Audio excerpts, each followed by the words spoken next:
Hello friend, তোমরা দেখছো তোমাদের প্রিয় YouTube channel exam guide by Nitu. বন্ধুরা, আগামী 30শে সেপ্টেম্বর থেকে শুরু হতে চলেছে এসএসসি এমটেস্ট পরীক্ষা। আমি তোমাদের জন্য 2023 সালে এসএসসি এমটেস্ট পরীক্ষায় এসে যাওয়া প্রশ্নপত্র নিয়ে এই বিশেষ ক্লাস আমি করাচ্ছিলাম। আজকে আমি করাবো 82 নম্বর ক্লাস। এটাই কিন্তু শেষ ক্লাস, ঠিক আছে? তো তোমাদের আমি কথা দিয়েছিলাম এসএসসি এমটিএস পরীক্ষার আগে আমি সমস্ত প্রিভিয়াস ইয়ারের কোশ্চেনগুলো করাবো। তো আজকে কিন্তু আমি তোমাদের সেই কথা রেখেছি এবং সমস্ত প্রিভিয়াস ইয়ারের কোশ্চেন কিন্তু আমি তোমাদের কমপ্লিট করে দিয়েছি। তো আজকে যে ক্লাসটা করাবো সেটা 14ই সেপ্টেম্বর তৃতীয় শিফটে এসেছিল, ঠিক আছে? তো আগামী 30 সেপ্টেম্বর থেকে তোমাদের এসএসসি এমটিএস পরীক্ষা হবে। তো আমার যে সমস্ত ভাই এবং বোনেরা তোমরা এসএসসি এমটিএস পরীক্ষা দেবে, তোমাদের জন্য অনেক শুভেচ্ছা ও অভিনন্দন রইল। তো চলো দেরি না করে শুরু করি আজকের পর্ব। প্রথম প্রশ্ন, কোন ভারতীয় কণ্ঠ সঙ্গীত শিল্পী 2001 সালে ভারতের সর্বোচ্চ বেসামরিক পুরস্কার ভারতরত্ন পুরস্কার পেয়েছিলেন? তো 2001 সালে সঙ্গীত শিল্পী লতা মঙ্গেশকর ভারতরত্ন পুরস্কার পেয়েছিলেন। সঙ্গীত শিল্পী লতা মঙ্গেশকর 2001 সালে ভারতের সর্বোচ্চ বেসামরিক পুরস্কার ভারতরত্ন পুরস্কার পেয়েছিলেন। ভারতরত্ন দেওয়া শুরু হয় 1954 সাল থেকে। প্লেইং ইট মাই ওয়ে এটি কোন ভারতীয় ক্রিকেটারের আত্মজীবনী? প্লেইং ইট মাই ওয়ে এটি শচীন টেন্ডুলকরের আত্মজীবনী। প্লেইং ইট মাই ওয়ে এটি প্রাক্তন ভারতীয় ক্রিকেটার শচীন টেন্ডুলকরের আত্মজীবনী। কোন শহরে ইন্ডিয়া গেট অবস্থিত? কোন শহরে ইন্ডিয়া গেট অবস্থিত? তো ইন্ডিয়া গেট অবস্থিত নতুন দিল্লিতে, ঠিক আছে? দিল্লি শহরে এই ইন্ডিয়া গেট অবস্থিত। 4 নম্বর প্রশ্ন, 1901 সালে poverty and un-British rule in India বইটি কে লিখেছেন, যেটি ব্রিটিশ শাসনের অর্থনৈতিক প্রভাবের জন্য অত্যন্ত সমালোচনামূলক ছিল? তো poverty and un-British rule in India এই বইটি লিখেছিলেন কে? দাদাভাই নৌরোজি। দাদাভাই নৌরোজি এই বইটি লিখেছিলেন। ভারতের মহান বিদ্ধ বলা হয় দাদাভাই নৌরোজিকে। মালায়ালাম কবি বল্লাথল নারায়ণ মেনন এবং নৃত্যশিল্পী ও গুরু কল্যাণী কুট্টি আম্মার প্রচেষ্টায় ফিরিয়ে আনা হয়েছিল এবং ড্যাশ নৃত্যের ধারাকে একটি নতুন জীবন দিয়েছিলেন। তো কোন নৃত্যের কথা এখানে বলা হয়েছে? তো এখানে বলা হয়েছে মোহিনীনাট্যম নৃত্যের কথা। মোহিনীনাট্যম এই নৃত্যের সঙ্গে যুক্ত কে? গুরু কল্যাণ কুট্টি আম্মা এবং মালায়ালাম কবি বল্লাথল নারায়ণ মেনন। এনারা কিন্তু এই মোহিনীনাট্যম ধারাকে একটি নতুন জীবন দিয়েছিলেন। মোহিনীনাট্যম ভারতের কেরালা রাজ্যের একটি শাস্ত্রীয় নৃত্য। মোহিনীনাট্যম এবং কথাকলি এ দুটো শাস্ত্রীয় নৃত্যই কিন্তু কেরালা শাস্ত্রীয় নৃত্য। ভারতনাট্যম তামিলনাড়ু, কুচিপুড়ি অন্ধ্রপ্রদেশ। 1906 সালে সর্বভারতীয় মুসলিম লীগ কোথায় গঠিত হয়েছিল? 1906 সালে সর্বভারতীয় মুসলিম লীগ গঠিত হয়েছিল ঢাকায়। কোথায় হয়েছিল? ঢাকায়। 1906 সালে সর্বভারতীয় মুসলিম লীগ স্থাপিত হয়েছিল ঢাকায়। Truth, love and little malice নিচের কোন লেখকের এই আত্মজীবনী লিখেছেন? Truth, love and a little malice নিচের কোন লেখক এই আত্মজীবনী লিখেছেন? তো এই আত্মজীবনীটি লিখেছেন খুশবন্ত সিং, ঠিক আছে?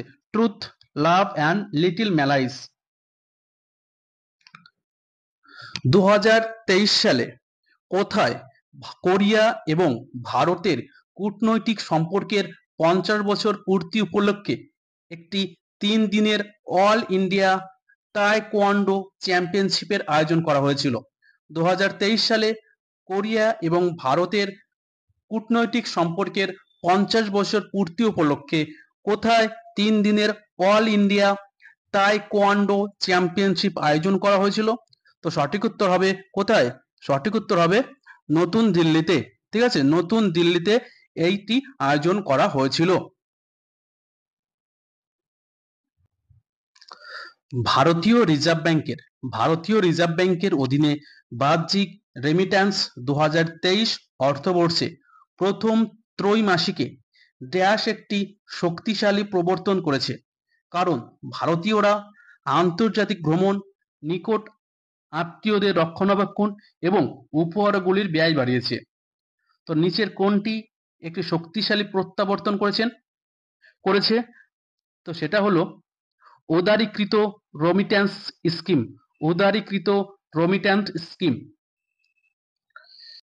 এপ্রিল 2023 অনুযায়ী প্রধানমন্ত্রী মুদ্রা যোজনায় প্রকল্পের অধীনে নন কর্পোরেট, অকৃষি, ছোট এবং ক্ষুদ্র উদ্যোক্তাদের সর্বোচ্চ কত টাকা পর্যন্ত লোন প্রদান করা?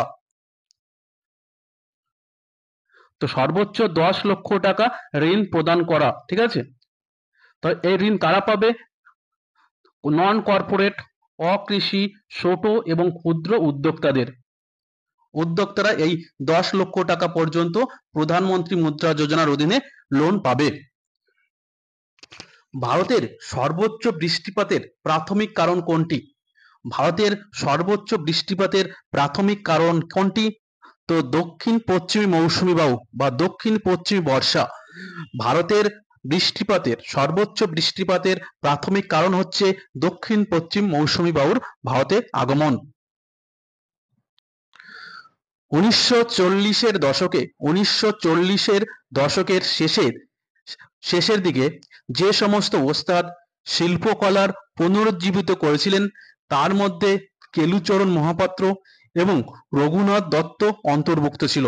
এনারা কোন নৃত্যের পারদর্শী ছিলেন? তো কেলুচরণ মহাপাত্র এবং রঘুনাথ দত্ত এনারা কিন্তু ওডিসি নৃত্যের সঙ্গে যুক্ত। ওডিসি এটি উড়িষ্যা রাজ্যের শাস্ত্রীয় নৃত্য। সাত্রিয়া অসমের শাস্ত্রীয় নৃত্য। মণিপুর রাজ্যের শাস্ত্রীয় নৃত্য। গুরু কেলুচরণ মহাপাত্র, ঠিক আছে, কেলুচরণ মহাপাত্র পুরস্কার 2022। ঠিক আছে, গুরু কেলুচরণ মহাপাত্র পুরস্কার 2022 ড্যাশ নৃত্য ও সঙ্গীতের ক্ষেত্রে অবদানের জন্য গুরু নির্জন রেতিত এবং গুরু রামাবারি দাসকে ভূষিত করা হয়েছিল। ঠিক আছে, কোন নৃত্যের জন্য গুরু নির্জন রেতিত এবং গুরু রামাবারি দাসকে এই কেলুচরণ মহাপাত্র পুরস্কার দেওয়া হয়েছিল? তো কেলুচরণ মহাপাত্র কোন নাচের সঙ্গে যুক্ত? তো কেলুচরণ মহাপাত্র ওডিসি নাচের সঙ্গে যুক্ত। তো ওডিসি নাচের সঙ্গে যুক্ত ব্যক্তিরাই তো এই কেলুচরণ মহাপাত্র পুরস্কার পাবে। তো সঠিক উত্তর হবে ওডিসি। ঠিক আছে, দেখো পরপর কিন্তু দুটো প্রশ্ন একই জায়গা থেকে তুলে দিয়েছে। ব্যক্তিগত আয়ের ক্ষেত্রে নিষ্পত্তিযোগ্য আয় সম্পর্কে নিচের কোনটি সত্য? ব্যক্তিগত আয়ের ক্ষেত্রে নিষ্পত্তিযোগ্য আয় সম্পর্কে কোনটি সত্য? তো নিষ্পত্তিযোগ্য আয় সম্পর্কে সঠিক উক্তিটি হচ্ছে নিষ্পত্তিযোগ্য আয় সর্বদা ব্যক্তিগত আয়ের চেয়ে কম হবে। নিষ্পত্তিযোগ্য আয় সর্বদা ব্যক্তিগত আয়ের চেয়ে কম হবে। কি এই বিবৃতিটা কিন্তু সঠিক। 15 নম্বর প্রশ্ন, নিচের কোনটি ক্যালোরিমেট্রির প্রক্রিয়াকে সর্বোত্তমভাবে বর্ণনা করে? নিচের কোনটি ক্যালোরিমেট্রির প্রক্রিয়াকে সর্বোত্তম বর্ণনা করে? তো সঠিক উত্তর হবে স্থানান্তরিত তাপ শক্তির পরিমাপ। স্থানান্তরিত তাপ শক্তি পরিমাপ এটা কিন্তু ক্যালোরিমেট্রির প্রক্রিয়াকে সর্বোত্তমভাবে বর্ণনা করে। ভারতীয় সংবিধানে কোন অনুচ্ছেদে 6 বছর বয়স পূর্ণ না হওয়া পর্যন্ত সকল শিশুর প্রাথমিক যত্ন, শিক্ষা, শৈশব প্রদান করা? 6 বছর পূর্ণ না হওয়া পর্যন্ত সকল শিশুদের প্রাথমিক যত্ন এবং শিক্ষা, শৈশব প্রদান করা, এটা বলা রয়েছে ধারা 45-এ। ঠিক আছে, এটি কিন্তু রাজ্য পরিচালনার নির্দেশমূলক নীতির মধ্যে পড়ে। ঠিক আছে, 36 থেকে 51 মধ্যে পড়ে। 17 নম্বর প্রশ্ন, নিচের কোনটি সাংবিধানিক সংস্থা নয়? তো দেখো, নির্বাচন কমিশন এটা সাংবিধানিক সংস্থা, এটা ভারতীয় সংবিধানে 324 নম্বর ধারায় বলা রয়েছে। অর্থ কমিশন 280 নম্বর অনুচ্ছেদে বলা রয়েছে। ঠিক আছে, তো তোমরা বলবে ইউনিয়ন পাবলিক সার্ভিসনের সংস্থা কত নম্বর ধারায় বলা রয়েছে? ঠিক আছে, ইউনিয়ন পাবলিক সার্ভিস কমিশন এটা কত নম্বর ধারায় বলা রয়েছে? তো ভারতীয় সাংবিধানিক সংস্থা নয় হচ্ছে নীতি আয়োগ। ঠিক আছে, নীতি আয়োগ হবে সঠিক উত্তর, এটা কিন্তু সাংবিধানিক সংস্থা নয়। ভিটামিন বি1 এর অভাবের কারণে পুষ্টিজনিত ব্যাধি বা পেরিফেরাল স্নায়ুর সমস্যা ও ক্ষয় সৃষ্টি করে। তো ভিটামিন বি এর অভাবের কারণে কোন পুষ্টিজনিত ব্যাধি হয় যা পেরিফেরাল স্নায়ুর সমস্যা ও ক্ষয় সৃষ্টি করে? তো ভিটামিন বি অনের অভাবে যে রোগটি হয় সেটা হচ্ছে বেরি। ঠিক আছে, গত দিনের যেটা ছিল সেটা শুধু বি অপশনে ছিল, ঠিক আছে, বি অনটা নয়। তো সঠিক উত্তর হবে বি অনের জন্য কিন্তু বেরি রোগটি হয়। নীতি আয়োগ 2021-এর জাতীয় বহুমাত্রিক দারিদ্র সূচক অনুসারে নিচের কোন রাজ্যের মোট জনসংখ্যার 1%-রও কম বহুমাত্রিক দারিদ্র রয়েছে? তো এটা কিন্তু অনেকবার আমি তোমাদের বলে দিয়েছি। তো নীতি আয়োগের রিপোর্ট অনুযায়ী ভারতের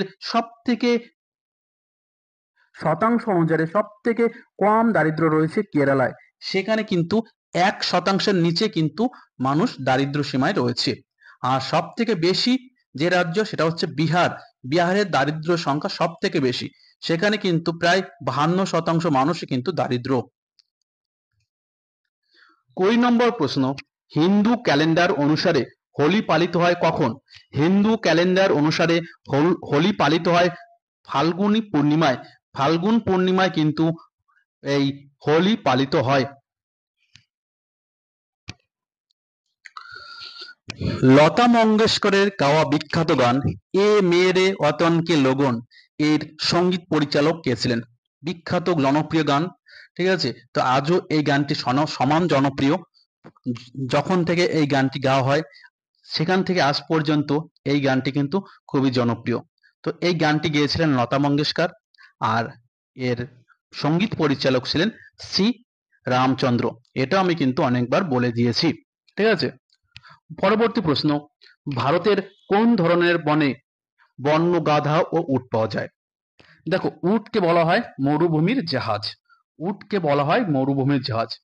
তো ভারতের কাঁটাযুক্ত বন ও ঝোপে, ঠিক আছে, ভারতের কাঁটাযুক্ত বন ও ঝোপে কিন্তু বন্য গাধা ও উট পাওয়া যায়।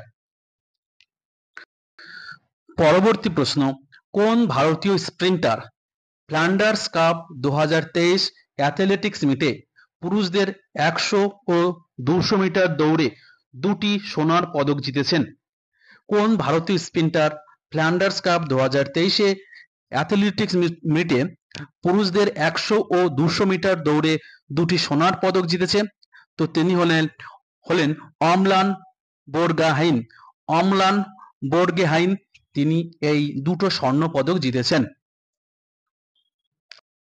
পরবর্তী প্রশ্ন, কে প্রথম ভারতীয় যে জুরিক ডায়মন্ড লিগে জ্যাভলিন থ্রোয়ে সোনা জিতেছেন? তো তিনি হলেন নীরজ চোপড়া।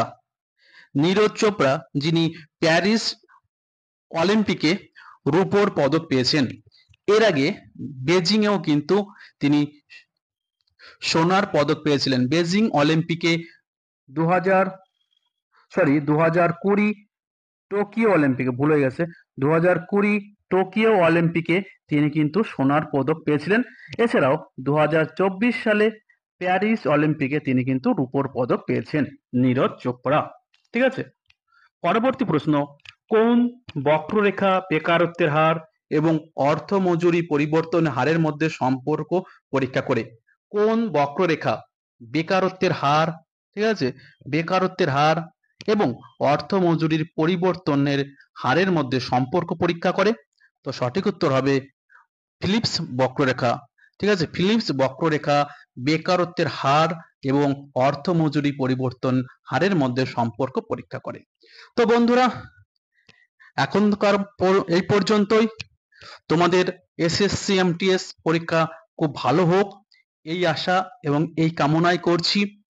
তো সবাইকে অল দ্য বেস্ট, ভালো করে পরীক্ষা দাও এবং তোমাদের যে ইচ্ছা সেই ইচ্ছা পূরণ হোক, সেটাই আমি চাই। আর তোমাদের এতদিন ধরে যে ভিডিওটা করে দিয়েছি, তোমাদের কারো যদি একটু উপকারে আসে অবশ্যই আমি নিজেকে অনেক ধন্য মনে করব। তো ভালো পরীক্ষা হলে যাও, ভালো করে পরীক্ষা দাও। তো এখনকার মতো এই পর্যন্তই, আবার দেখা হবে। ধন্যবাদ। জয় হিন্দ।